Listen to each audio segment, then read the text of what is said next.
People with real power don't fall in love first. They watch first. The little boy couldn't have been older than 6.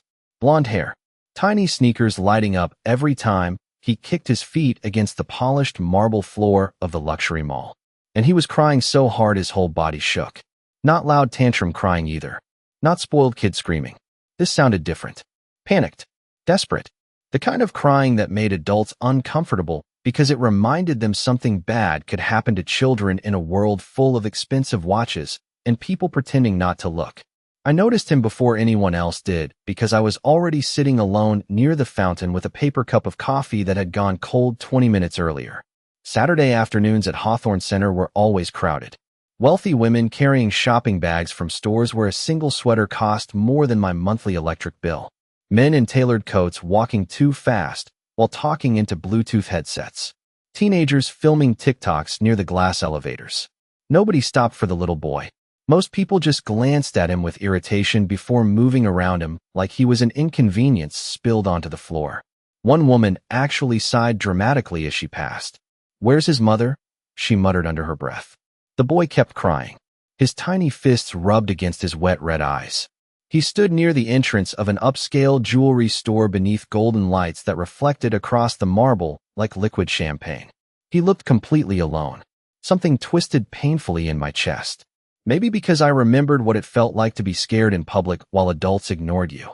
Maybe because no child should ever look that abandoned. I stood before I could talk myself out of it. "Hey," I said softly as I approached him. "You okay, buddy?" He startled hard enough to stumble backward. Fear flashed across his little face so fast it barely looked human. Instinct. Survival instinct. That alone told me more than it should have. I crouched down slowly so I wasn't towering over him. "It's okay," I whispered. "I'm not going to touch you." Around us, shoppers continued flowing through the mall in waves of designer perfume and clicking heels. Somewhere above us, piano music drifted softly through hidden speakers. The little boy hiccuped between sobs. "I can't find my nanny." His voice cracked on the last word. My heart sank. "Okay," I said gently. "That's okay. We'll figure it out." He looked like he was trying very hard not to cry anymore. Like someone had taught him crying was embarrassing. I hated that immediately. I reached into my tote bag and pulled out the emergency pack of tissues I always carried because allergies and New York winters were a brutal combination. "Trade deal," I said quietly, holding out the tissues. "You take one tissue and I'll take one too, so it's fair." For the first time, his expression flickered with confusion instead of panic. Tiny progress. He grabbed one tissue carefully. His hands were trembling. I used mine dramatically against my own nose. "See?" I whispered. Very official. The little boy let out the smallest sound. Not quite a laugh, but close. That's when I noticed people filming us. 2 teenage girls near the fountain. A woman standing beside Cartier, pretending not to stare while holding her phone slightly too high. My stomach tightened. Public humiliation traveled fast online, especially when a crying child was involved. So I moved without thinking. I shifted closer and angled my body between him and the phones, shielding him, covering him from the cameras like instinct had taken over before logic could catch up. "Hey," I told him softly. "Look at me instead, okay?" He nodded weakly. I didn't notice the man watching us from the second-floor balcony until much later. Didn't notice the stillness around him. The black coat tailored perfectly across broad shoulders. The silver watch catching the warm overhead lights. Or the way conversations seemed quieter near him somehow. But Adrian Moretti noticed me the second I stepped in front of that child. The little boy's breathing finally slowed after nearly 10 minutes. Not completely. Every few seconds another shaky breath escaped him like he was trying very hard to stay brave and failing anyway. We sat together beside the fountain while streams of shoppers moved around us. Beneath glowing storefronts and hanging crystal lights that looked too expensive to clean. I learned his name was Ethan. He refused to tell me his last name. Not stubbornly. Carefully. Like he had been taught not to. "Do you know your nanny's phone number?" I asked gently. Ethan shook his head while twisting the tissue between tiny fingers gone pink from crying. "She always remembers everything." Something about the way he said it made my chest ache. Children were not supposed to sound responsible for adults. "Okay," I said softly. "Then we make a new plan." A security guard finally approached us after realizing the crying child had become impossible to ignore. Tall guy, mid-40s. Polite smile stretched too thin from a long shift. His radio crackled against his shoulder while he looked Ethan over quickly. Everything all right here? Before I could answer, Ethan's whole body tensed again. His small hand grabbed the sleeve of my coat, so tightly I felt it through the fabric. Fear. Real fear. The guard noticed too. Hey buddy, he said carefully. You lost. Ethan looked down immediately. I recognized that reaction. Some children withdrew when frightened. Others cried louder. Ethan went silent. The dangerous kind of silent. I stepped in before the moment could collapse completely. He got separated from his nanny. I explained calmly. We were just about to contact mall security. The guard nodded but kept staring at Ethan strangely. Not suspicious exactly. More uncertain. Like he recognized the kid from somewhere but could not place it. Then another voice cut through the noise behind us. Female. Sharp enough to turn heads. There she is. I looked up to see the woman with the phone walking toward us in high heels that clicked aggressively against the marble floor. Mid-30s. Designer trench coat. Perfect makeup. The kind of wealthy beauty that looked assembled instead of natural. Her phone was still in her hand. I knew you were still here, she said with a fake laugh. My God, this was adorable. My stomach tightened instantly. Ethan shrank closer beside me. Excuse me? I asked carefully. She tilted her screen toward me. A video thumbnail. Me kneeling beside Ethan while he cried. Thousands of views already climbing beneath it. My face burned hot. You posted that? She blinked innocently. People love emotional content. Emotional content. Like Ethan was not a frightened little boy, but a trending topic. I felt him press closer against my side. Please delete it, I said quietly. Her smile disappeared immediately. It is public property. We are in a public place. I opened my mouth, then stopped. Because arguing with people like her never worked. They mistook kindness for weakness every single time. Ethan whispered something so softly, I barely heard it. I do not want my uncle to see. I looked down at him. Your uncle? His lips pressed together instantly. Too late. The woman laughed lightly. Oh, relax. Nobody important is going to care. Then the entire atmosphere changed. I felt it before I understood it. Conversations nearby lowering. Footsteps slowing. Even the security guard straightening slightly. The woman noticed too because her confident expression flickered for half a second before she turned around.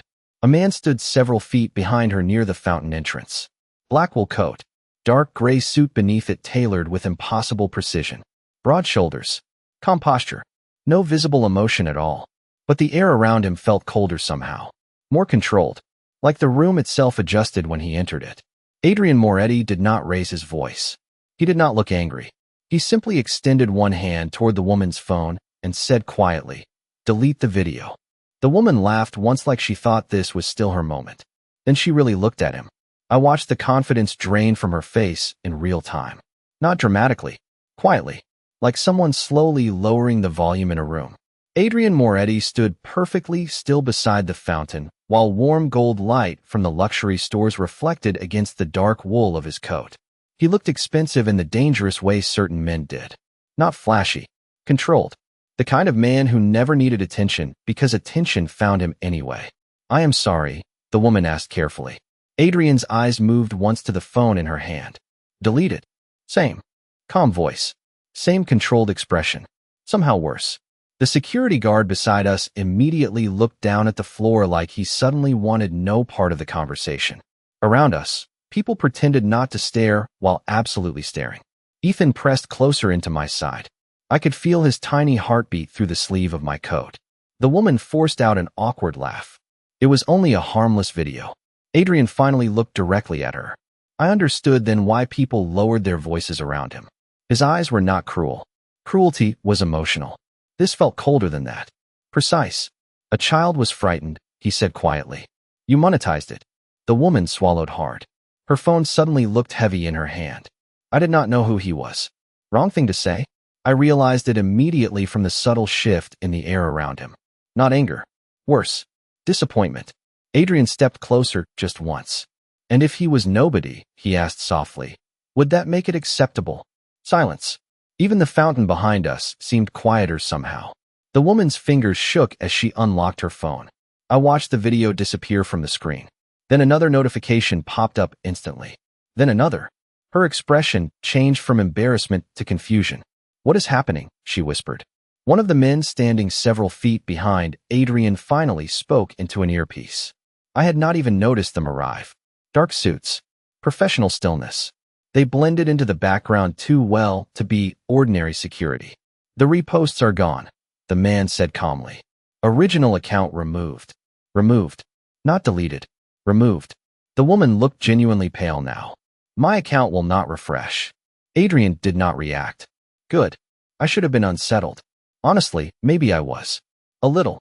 But all I could think about was the way Ethan's shoulders finally relaxed beside me for the first time since I found him crying alone. Adrian looked down at the boy then. The coldness in his face shifted almost invisibly. You wandered off again. Ethan lowered his head immediately. I am sorry. Adrian crouched slowly in front of him, expensive coat brushing against polished marble.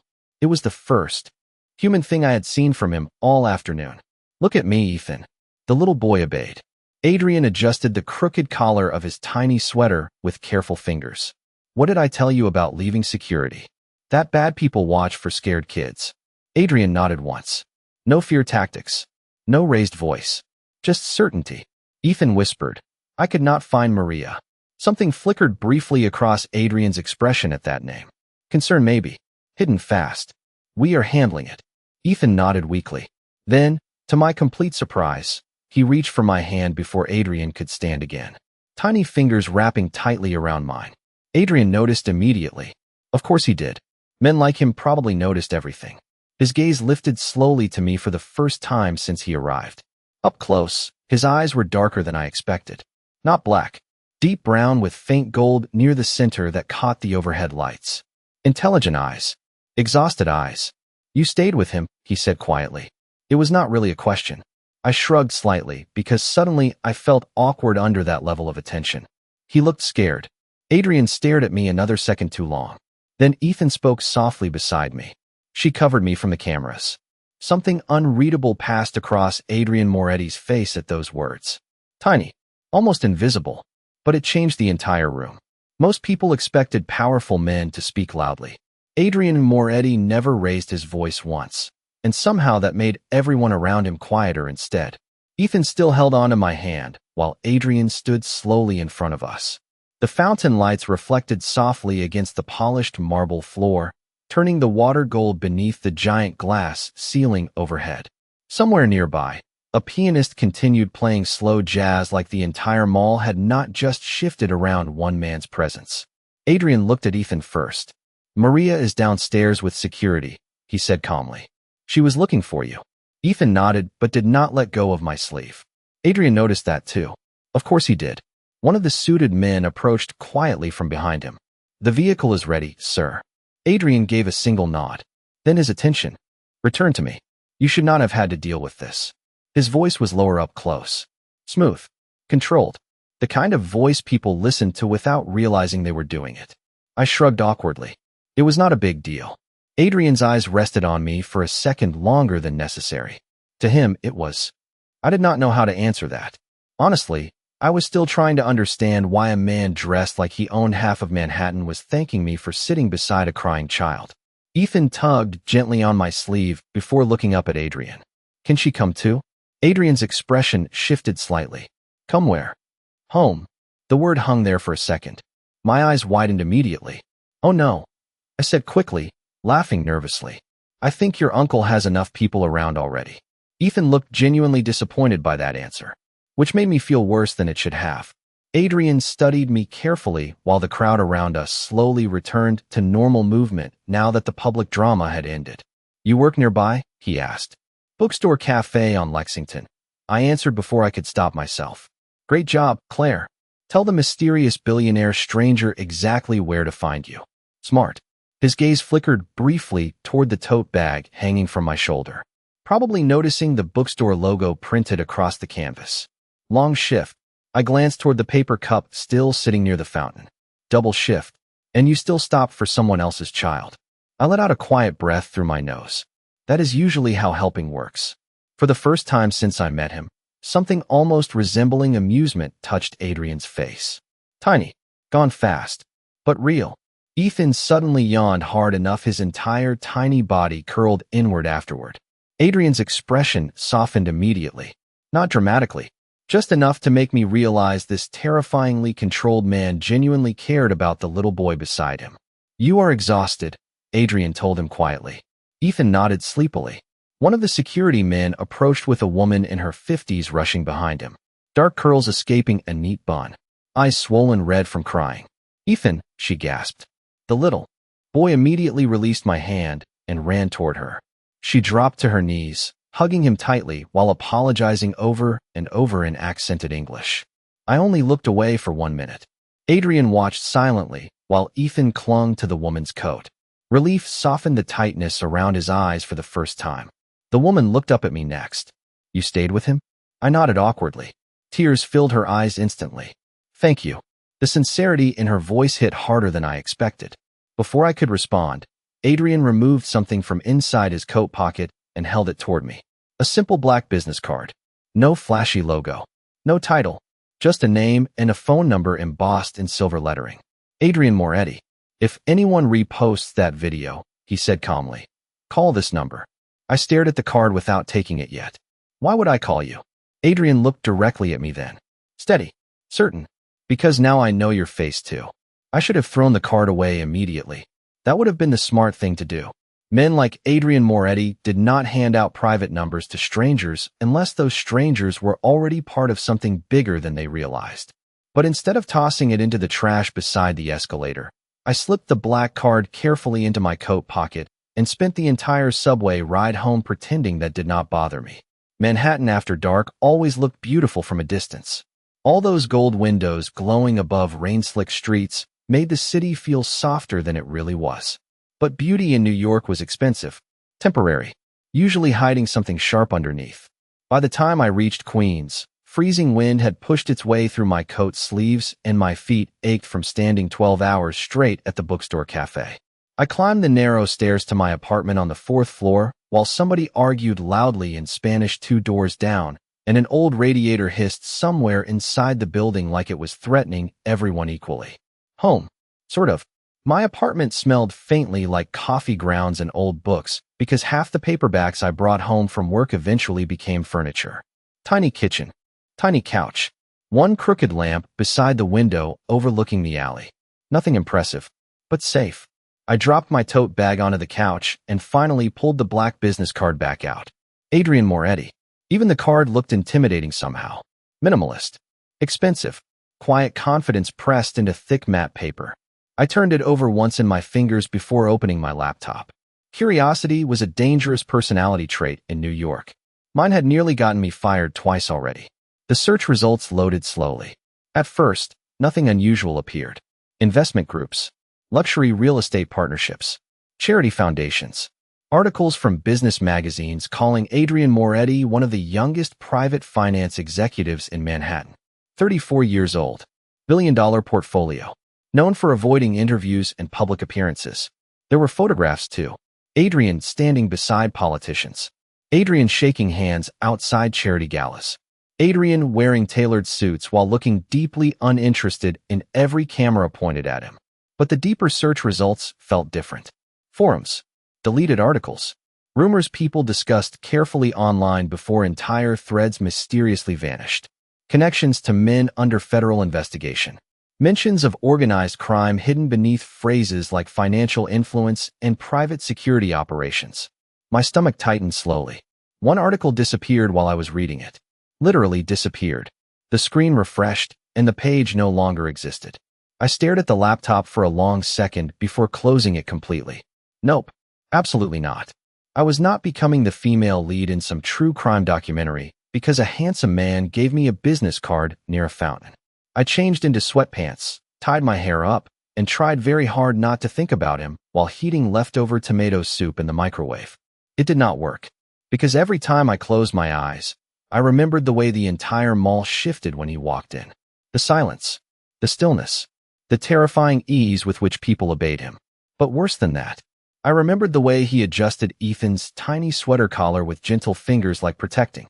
The little boy mattered more than maintaining whatever cold image the world expected from him. That part stayed with me. Around midnight, my phone buzzed against the kitchen counter hard enough to startle me. Unknown number. I almost ignored it. Almost. Then another text appeared immediately afterward. Ethan asked if you made it home safely. For a full second, I just stared at the screen. No introduction. No explanation. Just that. My apartment suddenly felt much smaller than before. I typed 3 different responses and deleted all of them. Finally, I settled on the safest option possible. Yes. Tell him thank you. 3 dots appeared instantly, then disappeared, then appeared again. Whoever was texting me seemed strangely deliberate even through silence. The final message arrived 30 seconds later. He fell asleep in the car holding the tissue you gave him. I do not know why that hit me so hard. Maybe because children only held on to things that made them feel safe. Before I could stop myself, I typed back one final message. I am glad he is okay. This time the response came immediately. So am I, Claire Bennett. For the next 3 days, nothing happened. No mysterious black cars outside my apartment. No strange phone calls. No headlines about missing social media influencers disappearing into witness protection because they filmed the wrong child in public.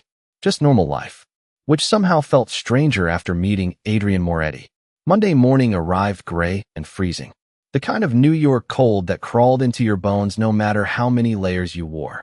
I spent 7 straight hours steaming milk, shelving new arrivals, and pretending not to notice my manager glaring at everyone because corporate was visiting next week. By noon, the bookstore cafe smelled like espresso beans and wet wool coats while customers crowded near the windows escaping the wind outside. Normal. Safe. Exactly what I wanted. At least that is what I kept telling myself. Claire.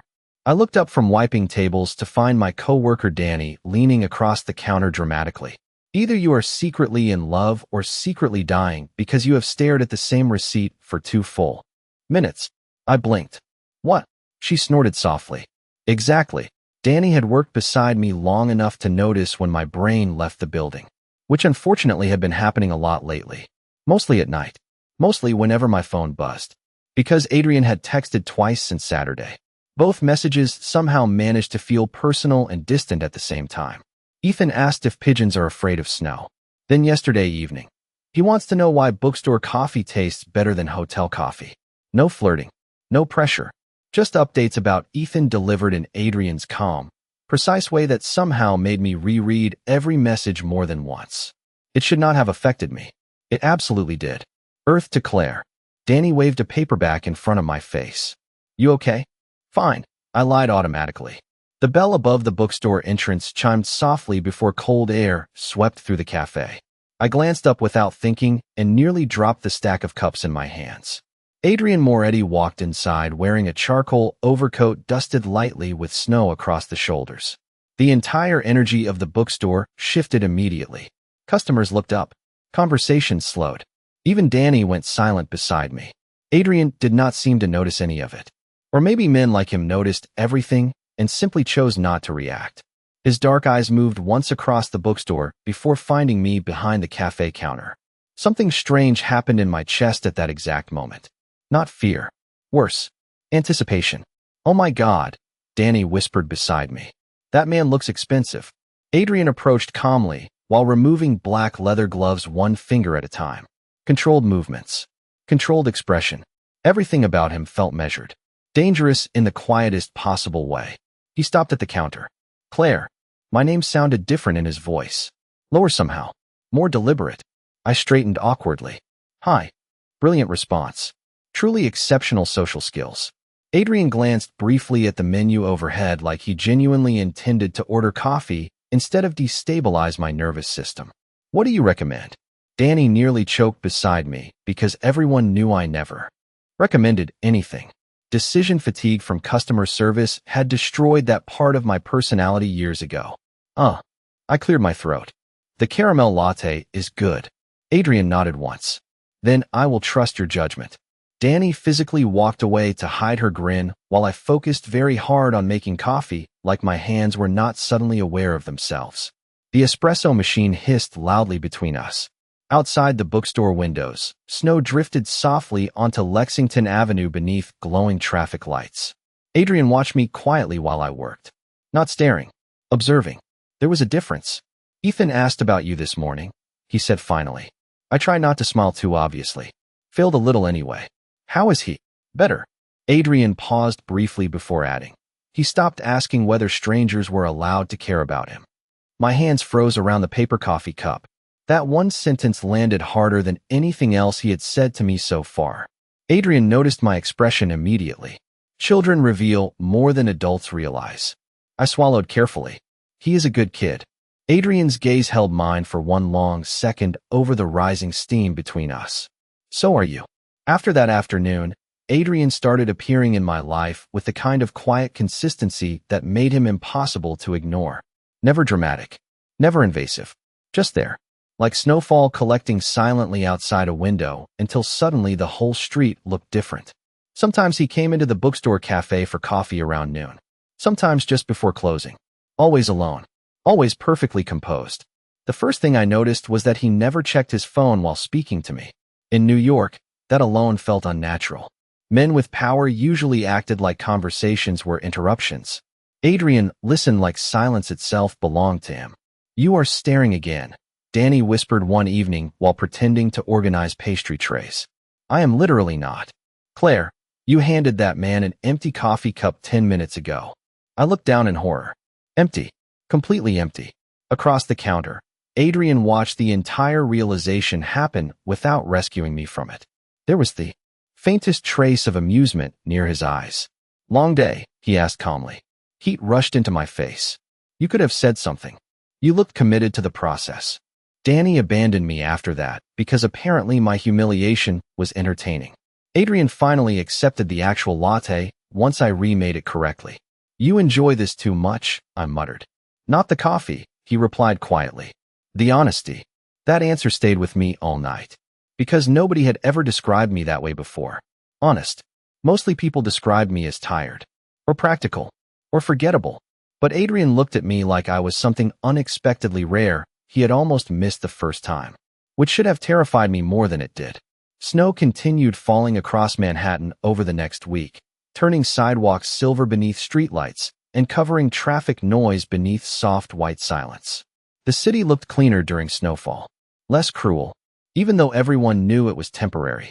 One night after closing, I walked out of the bookstore pulling my scarf tighter against freezing wind and nearly stopped breathing when I saw Ethan sitting inside a black SUV parked across the street.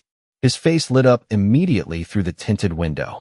A second later, the rear door opened, and Ethan jumped out wearing a tiny navy coat and dinosaur gloves. "Claire."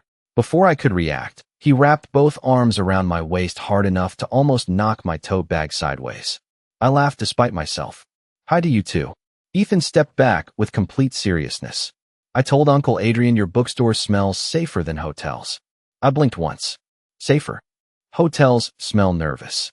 Honestly, fair enough. I looked up then and saw Adrian stepping out from the other side of the SUV. Snowflakes caught briefly in his dark hair before melting away beneath the city lights. He looked unfairly composed for a man standing in 28-degree weather. "He insisted we stop," Adrian explained calmly.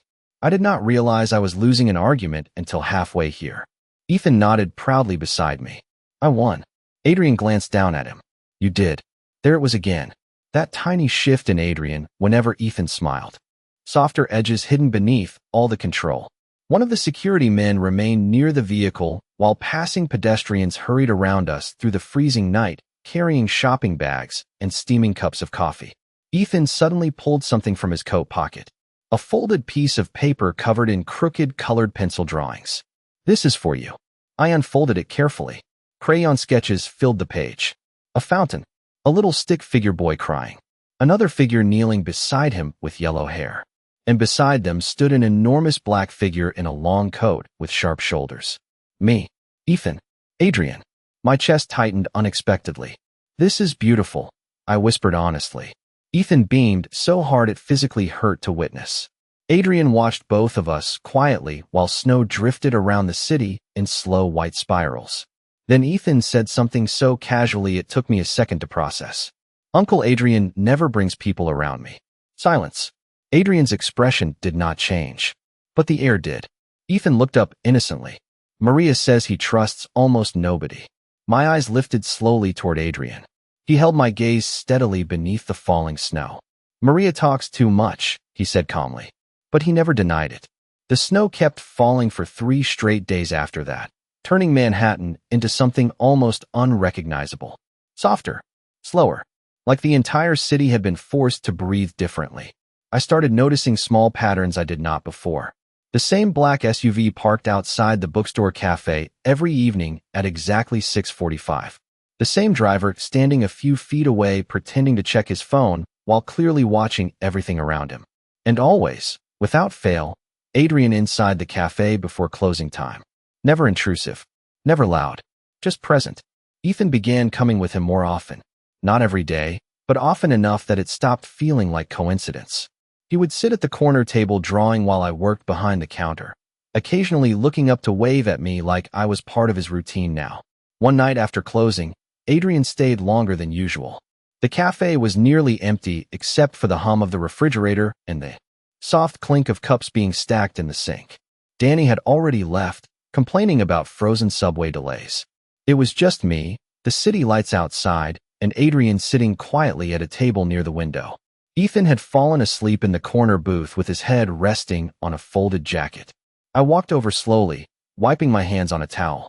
"You are going to get us fired for loitering," I said lightly. Adrian did not look up from the paper he was reading. "I own the building." I paused. "Of course you do." That actually explained a lot. He finally glanced up at me then, eyes steady, unreadable as always. "You are tired." It was not a question. "So are you," I replied. A faint pause. "Not in the same way." I leaned against the counter, watching Ethan sleep. "He seems happier lately." Adrian followed my gaze. "He talks more than he used to." "That is good." "Yes." Another pause settled between us. Not uncomfortable, just heavy with things neither of us said out loud. Outside, snow pressed softly against the glass like the city was trying to listen in. I hesitated before speaking again. "You never really explained why you brought him to see me." Adrian's expression shifted slightly. Not defensive, just thoughtful. "He trusts you. He met me once while crying in a mall. That is more than he gives most people." I let out a small breath. That is not a high bar. That earned the smallest, almost smile from him. Then silence again. But this one felt different. Like something had settled into place without permission. Adrian finally stood and walked toward the booth where Ethan slept. Carefully, he adjusted the jacket around the boy's shoulders. The gesture was precise but gentle in a way that did not match the image people probably had of him. When he turned back toward me, his voice lowered slightly. "You protect him without thinking." I frowned. That is kind of the job of being a decent human being. Most people do not do it without reward. I looked at him for a moment. Maybe most people are just waiting for permission. That seemed to land somewhere deeper than expected. Adrian did not respond immediately. Instead, he stepped closer to the counter, stopping just a few feet away from me, close enough that I could see the faint reflection of the cafe lights in his eyes. "Claire Bennett," he said quietly. Hearing my full name in his voice again did something strange to my chest. "Yes. You should understand something." I waited. He did not look away. "The world I operate in does not produce people like you often." I swallowed. Is that supposed to be a compliment or a warning? It is a fact.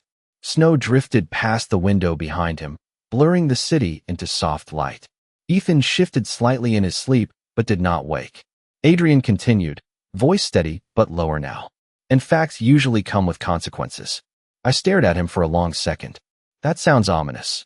It is meant to be honest. For the first time since I met him, I felt something like uncertainty in my chest. Not fear exactly. More like standing at the edge of something too large to fully understand yet. I crossed my arms lightly. "Are you saying I should stop coming to work?" That question made him pause, just for a fraction of a second. No, his answer was immediate. Too immediate.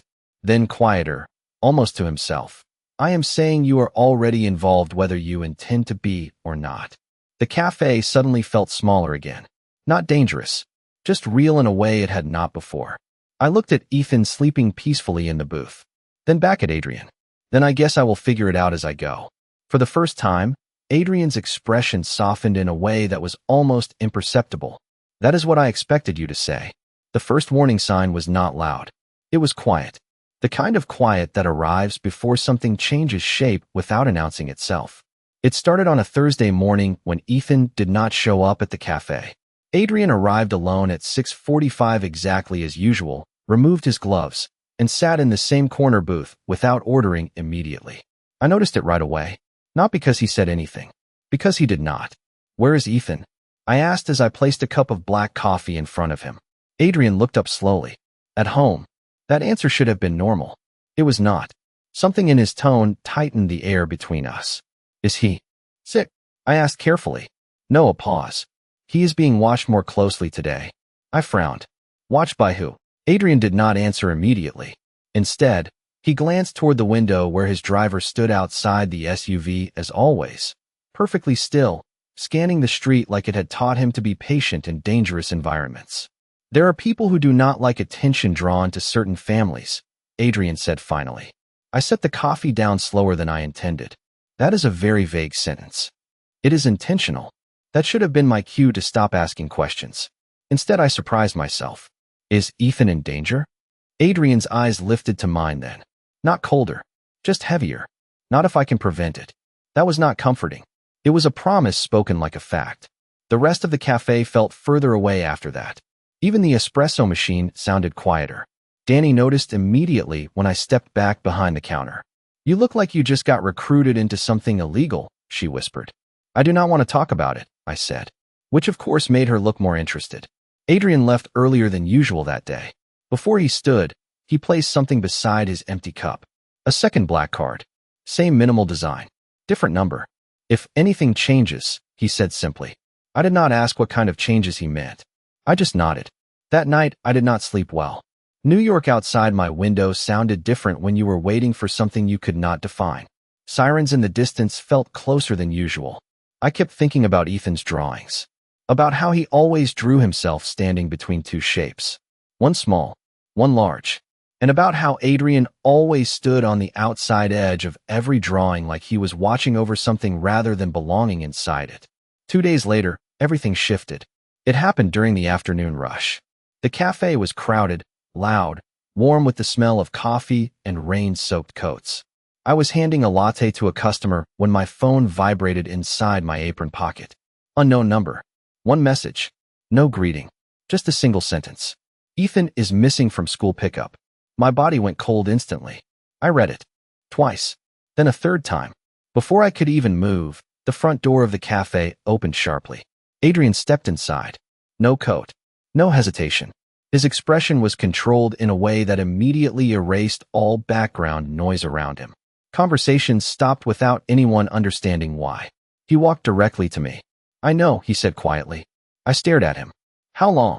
7 minutes. 7 minutes was nothing in normal life. It was everything in his. I grabbed my coat instantly. I am coming with you. Adrian did not argue. That was the part that scared me more than anything. He simply nodded once. Stay close. Outside, the SUV was already waiting. The driver held the door open without a word. The city blurred as we moved. Traffic lights passing in quick rhythm. Rain starting again in thin sheets against the windshield. Adrian sat beside me, but did not look at me. He was focused. Completely. Not panicked. Calculating. Who would take a child from school? I asked quietly. Adrian's voice did not change. Someone who believes it creates leverage. I swallowed hard. Leverage for what? He finally looked at me then. Me. The word landed heavier than anything else in the conversation. I turned slightly in my seat. Why would anyone target him because of you? Adrian paused for a fraction of a second, then said, because I exist in places where decisions are not always clean. That was the first time I fully understood that Ethan was not just a child in his care. He was connected to something larger, something I had been standing near without fully seeing. The SUV slowed near a stoplight. Adrian's phone rang. One of his men. Short exchange. Then silence again. When he hung up, he finally spoke. They have him. My breath caught. Is he hurt? Adrian's jaw tightened slightly. No, a pause. He is waiting. I closed my eyes for a second, trying to steady myself. Where? Adrian looked out the window at the city moving past us like nothing important was happening. Somewhere he should not have been taken to. Then he added quietly, and somewhere they will regret choosing. The SUV did not stop at traffic lights anymore. It moved through Manhattan like it already knew where it was going before the driver turned the wheel. I kept checking Adrian's face, expecting tension, urgency, something that matched what I felt in my chest. But he stayed still. Completely still. That calm was starting to feel like its own language. Where are we going? I asked quietly. Adrian did not look away from the road. A place they think I would never look first. That answer did not help. It made everything worse. We passed through Midtown in near silence. The rain had become heavier now, tapping against the windshield in steady patterns that almost matched my heartbeat. Adrian finally spoke again. You should understand something before we arrive. I turned toward him. About what? About Ethan. My fingers tightened slightly in my lap. Is he okay? A pause. Not hesitation. Calculation. He is alive. That was not comforting either. It was precise. We pulled into a narrow side street near an old private logistics building on the edge of the financial district. It did not look abandoned. It looked intentionally forgotten. No signs. No visible security cameras. Just a steel door and a single light above it flickering softly in the rain. The SUV stopped. Adrian stepped out first. I followed immediately, even though every rational part of my brain told me to stay inside.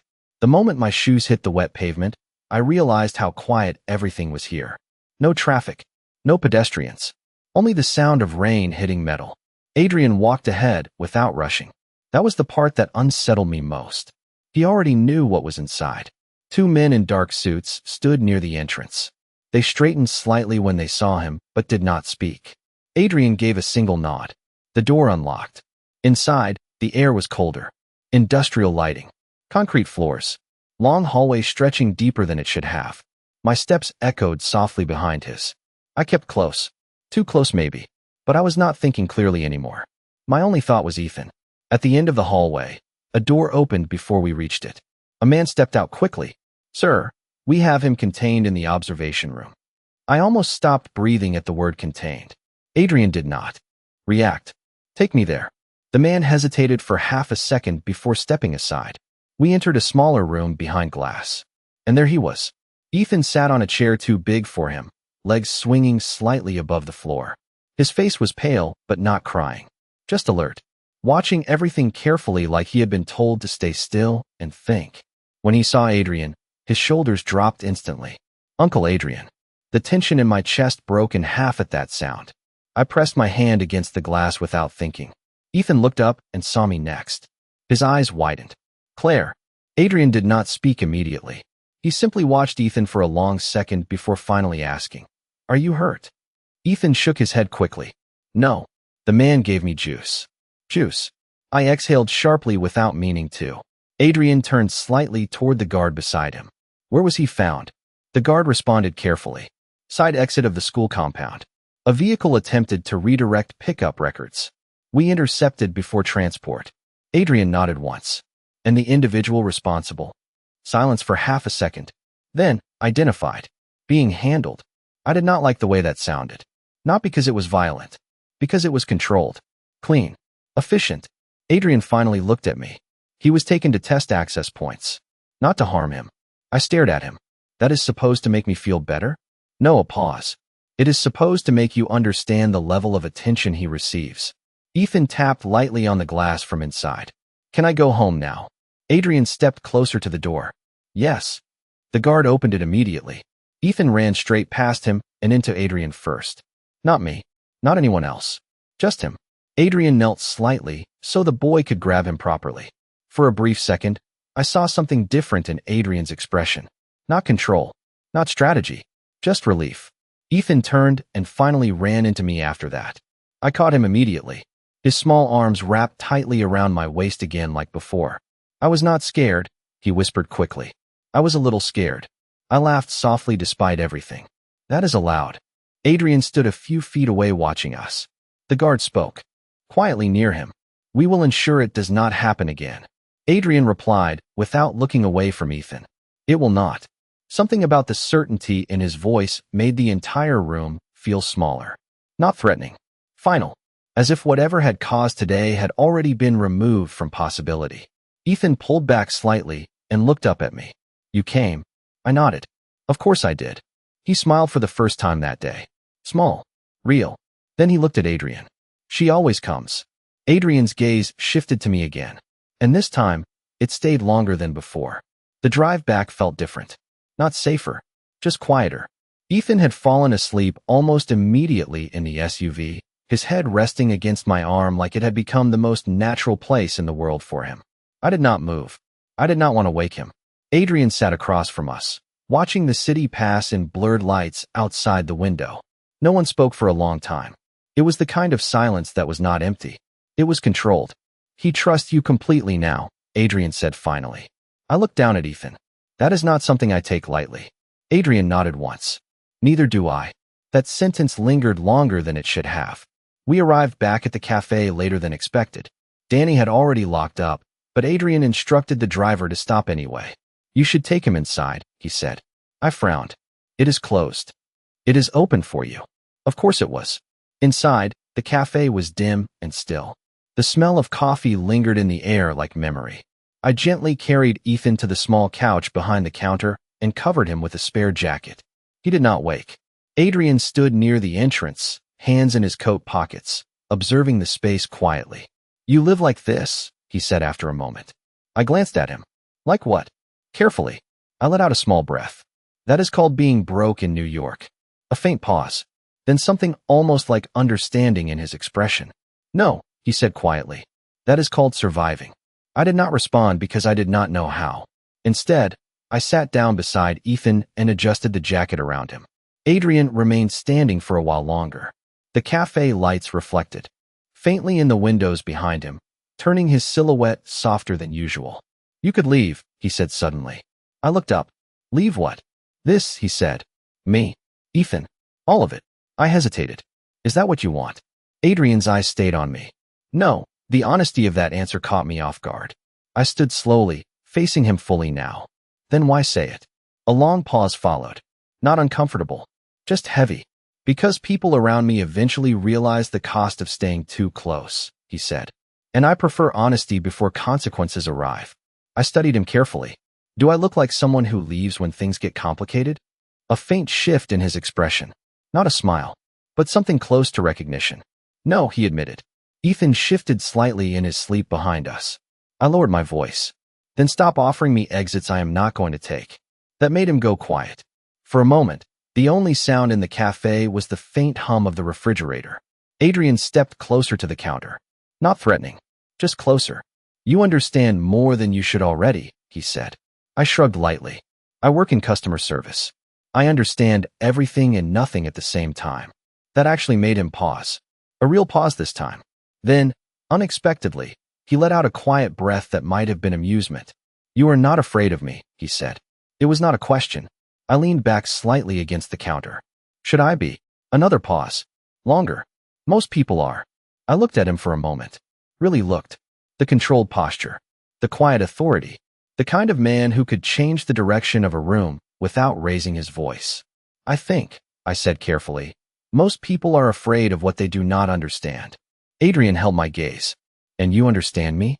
I hesitated, then answered honestly. No, a beat. But I do not think you are trying to hurt anyone who matters to you. That landed differently. I saw it immediately. Something subtle in his expression softened. Not vulnerability. Something closer to restraint loosening for half a second. That is a dangerous assumption, he said quietly. Maybe, I replied. But it is mine. Ethan made a small sound. In his sleep, turning slightly under the jacket. Both of us looked at him at the same time. The tension in the room shifted again. Not gone. Just redirected. Adrian finally stepped back. I will have him brought home, he said. I nodded. I will stay until he wakes up. He studied me one last time before turning toward the door. You always do. And for the first time, it sounded less like observation and more like understanding. The next morning felt unusually still, like the city was holding its breath after something it could not fully explain. I arrived at the cafe earlier than usual, keys still cold in my hand, expecting nothing more than another normal shift. But normal had started to feel like a word I could no longer trust. The bell above the door chimed softly behind me. Ethan was already there, sitting at the corner table, waiting. That alone made me stop. Adrian stood near the window, hands in his coat pockets, looking out at Lexington Avenue where early commuters moved through gray light and thin patches of melting snow. Neither of them spoke at first. Ethan saw me and smiled immediately. You came early. I walked over slowly. So did you. Ethan pointed proudly at the table. Uncle Adrian said we could wait for you. I looked at Adrian. You told him I would be here? Adrian turned slightly. You are predictable. That is not as comforting as you think it is. A faint pause. It was not meant to be comforting. Ethan tugged at my sleeve before the conversation could continue. Can we have hot chocolate? I laughed softly. Yes, but only if you promise not to run the sugar jar like last time. Ethan nodded seriously. I have learned from my mistakes. Adrian watched this exchange quietly, his expression unreadable but softer than usual. I moved behind the counter to prepare the drinks, trying not to think about how natural this already felt. Like a routine I had never agreed to, but somehow accepted anyway.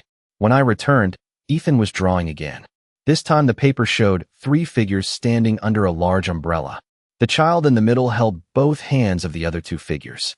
I recognized myself immediately. Adrian noticed my silence. He draws what he feels, he said. I sat down across from them. That is a very specific way of saying he is emotionally honest. Ethan looked up. You make me feel safe. My chest tightened slightly at that sentence. Children said things like that without understanding weight. Adults rarely did. I glanced at Adrian. He was watching Ethan, not me. But something in his expression had changed. Subtle. Controlled.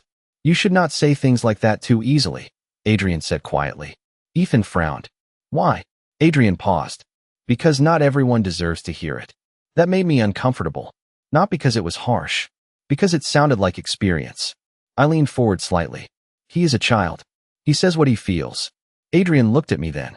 And you respond to it. There was something in his tone I could not fully decode. Not accusation. Not praise. Just observation again. But deeper.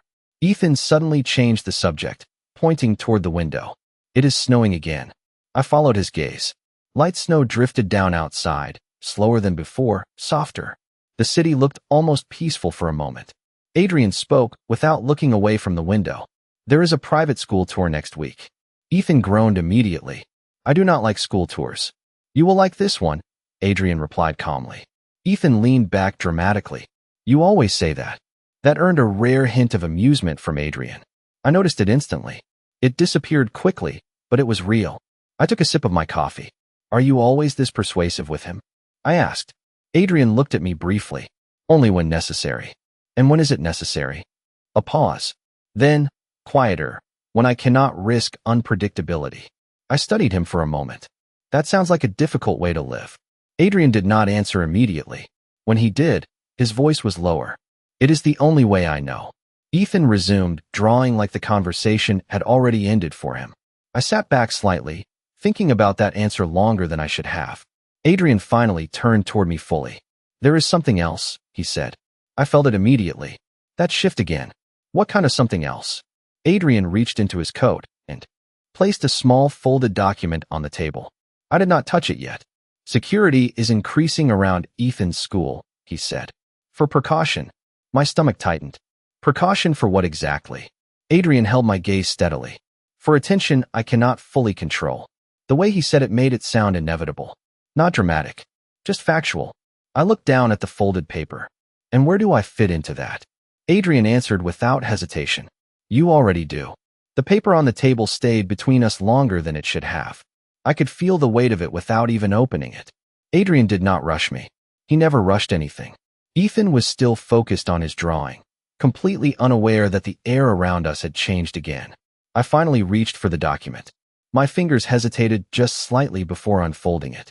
It was not a contract in the traditional sense. Not legal language.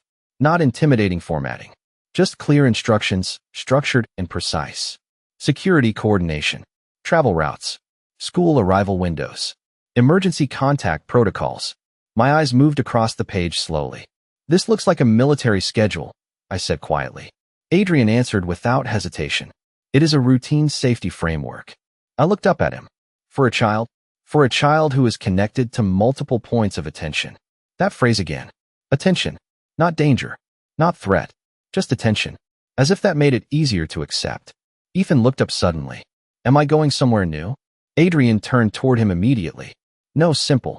Firm. Ethan relaxed instantly at that answer. I noticed that too. The way he trusted Adrian's tone more than the content itself. I placed the document back on the table carefully. You are treating his life like a system, I said. Adrian did not deny it. I am ensuring stability. I exhaled slowly. That is not the same as safety. A brief pause. The kind that carried more meaning than conversation.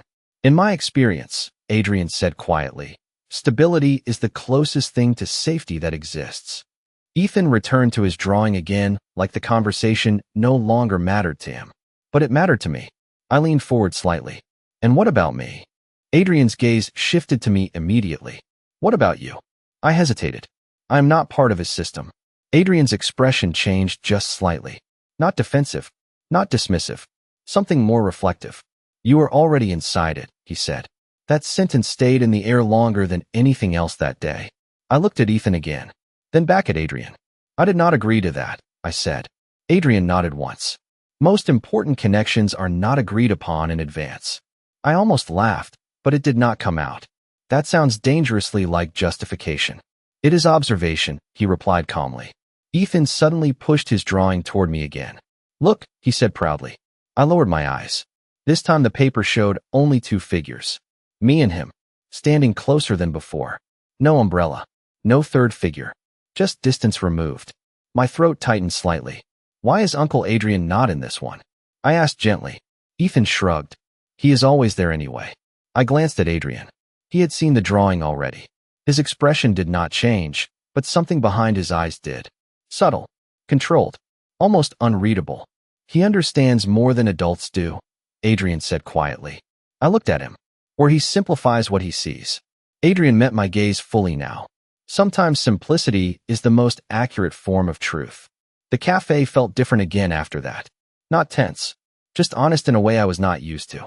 Ethan yawned suddenly, breaking the stillness. Adrian stood immediately. It is time to go. Ethan nodded without argument. That was another thing I noticed. He never argued with Adrian's timing, only with everything else. I helped Ethan put on his coat, while Adrian stepped outside briefly to coordinate with the driver. When I finished, Ethan hugged me tightly without hesitation. You will come tomorrow? He asked. I smiled softly. If I am allowed. Ethan looked confused. Why would you not be allowed? I glanced toward Adrian, who had returned and was watching us quietly from the doorway. That is a good question, I said. Ethan seemed satisfied with that answer anyway. He ran toward Adrian, grabbing his hand immediately. Adrian looked down at him, then briefly at me. That look lasted only a second, but it felt like a decision being made without words. Then he turned and walked out into the snow with Ethan beside him. I stood there for a long time after they left, holding the edge of the counter while the cafe slowly returned to silence. And for the first time, I understood something I had not wanted to name yet. I was not standing outside their world anymore. I was already inside it.